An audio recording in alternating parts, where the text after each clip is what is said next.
Димаш Ыбырай атаңның өлеңін айтып берші. Bir Allah'a sığınıp gel bağlar okuluk okuğanға көңілге ықылас пен тоқылық оқысаңыз балалар шамнан шырақ шағылар тілегенің алдында іздемей ақ табылар сыйса көлік үстіңе тоқу менен табылған сауысқан тамағы шоқу менен табылған өнер білім бәрі де оқу менен табылған өнер білім бар жұрттар тастан сарай салғызды айшылық алыс жерлерден көзімді ашып жұмғанша жылдам хабар алғызды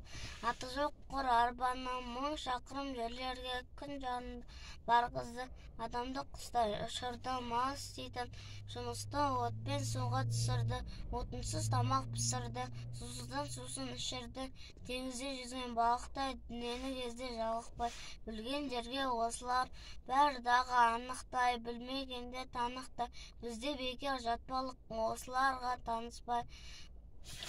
Ат өнері білінбес бәйгеге түсіп жарыспай желділдеп шыққан көкшөптей жаңылыспырым достарым қатарға кеттап алысқай қатарың кеттап алысқай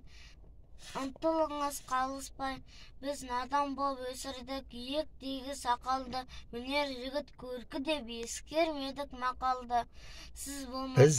біз болмасақ сіз барсыз үміт еткен достарым сіздерге бердім батамды ой бәрекелді